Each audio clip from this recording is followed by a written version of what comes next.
నగరంలో ఎక్కడ చూసినా హోర్డింగ్స్, కటౌట్స్, ఫ్లెక్సీలు దర్శనమిస్తున్నాయి. రాజకీయ పార్టీల నుంచి కాలేజీలు, ప్రైవేట్ ఇన్స్టిట్యూట్స్ వరకు సిటీ రోడ్లకు ఇరువైపులా కడుతున్నారు. ఇల్లీగల్ హోర్డింగ్స్ పై అధికారులు వార్నింగ్ ఇచ్చినా తగ్గడం లేదు. అధికారులు చర్యలు తీసుకోవాలని కోరుతున్నారు జనం.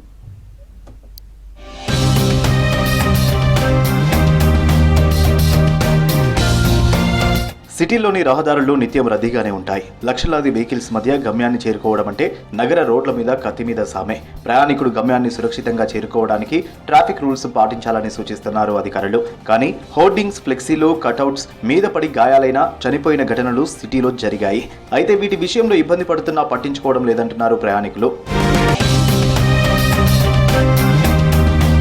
నగరం పసుపు, గులాబీ, కాషాయం, పచ్చ రంగుల ఫ్లెక్సీలు, హోర్డింగ్స్ తో రెయిన్బోలా మారింది. ఎక్కడ పడితే అక్కడ ఇష్టానుసారంగా ఫ్లెక్సీలు, కటౌట్స్ పెడుతున్నారు. కరెంటు పోల్ నుంచి చెట్ల వరకు సిటీ అంతటా ఫ్లెక్సీలు పెట్టేస్తున్నారు.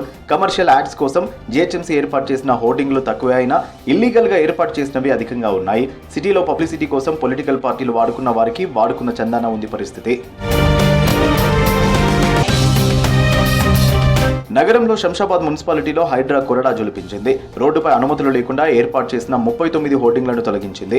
హోర్డింగ్లు ఏర్పాటు చేసిన యజమానులపై చర్యలు తీసుకుంటామన్నారు హైడ్రా కమిషనర్ రంగనాథ్. శంషాబాద్ మున్సిపాలిటీని హైడ్రా కమిషనర్ రంగనాథ్ సందర్శించారు. ప్రభుత్వానికి రూపాయి కట్టకుండా వాళ్ళు మటుకు ఏదో దాన్ని లీజ్కి ఇచ్చో లేకపోతే పబ్లిక్ నుంచి ఎవరైతే వాళ్ళు కస్టమర్స్ ఉంటారో వాళ్ళ నుంచి వాళ్ళు మనీ కలెక్ట్ చేస్తూ గవర్నమెంట్కి అబ్సల్యూట్గా అసలు ఎటువంటి మనీ కట్టకుండా ఉండేటువంటి ఫస్ట్ ఐడెంటిఫై చేసి వాటర్ని తీస్తున్నాము. ఇది అన్ని మున్సిపాలిటీస్లోనూ టోటల్గా ఈ హైదరాబాద్ అవుటర్ రింగ్ రోడ్ దాకా ఉంటుంది.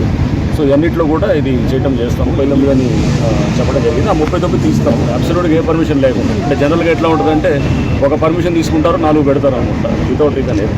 ఆ కేటగిరీలో వచ్చే వాటి గురించి మేము అవి చెక్ చేస్తాం. ఫస్ట్ హైడ్రాకి ఇచ్చినటువంటి మీరు చూస్తే కనుక GOMS 99లో చాలా స్పష్టంగా enforcement work on illegal advertisements అనేది కూడా ఉంది. సో దాంట్లో భాగంగానే మేము ఇది చేస్తున్నాము. ఇవన్నీ కూడా యాక్చువల్గా ట్యాక్స్ అసలు రూపాయి కూడా కట్టకుండా వాళ్ళు బయట ఎవరు క్లయింటల్ వాళ్ళ కస్టమర్స్కి ఇస్తూ వాళ్ళ దగ్గర కూడా వాళ్ళు కస్టమర్స్ దగ్గర నుంచి డబ్బులు వసూలు చేసినటువంటి ఏజెన్సీస్ మీద మేము రిమూవ్ చేయడమే కాదు వాళ్ళ మీద క్రిమినల్ కేసెస్ కూడా పెడుతున్నాము. గవర్నమెంట్తో డిస్కస్ చేసి దాని మీద కూడా ఇది పాలసీ గురించి కూడా వాళ్ళతో డిస్కషన్ చేసిన తర్వాత ఫర్దర్ మా కార్యాచరణ కూడా ఉంటుంది. జీహెచ్ఎంసీ పరిధిలో ఇల్లీగల్ హోర్డింగ్స్ పెరుగుతున్నాయి. కటౌట్స్ 2-3 రోజులు ఉంటాయి, పోతాయని అధికారులు చెబుతున్నా ఇవి పెట్టడమే కానీ తీయడం ఉండడం లేదు. ఇక ఫ్లెక్సీలు అయితే ప్రతి చెట్టుకు పుట్టకు వేలాడుతూనే ఉంటాయి.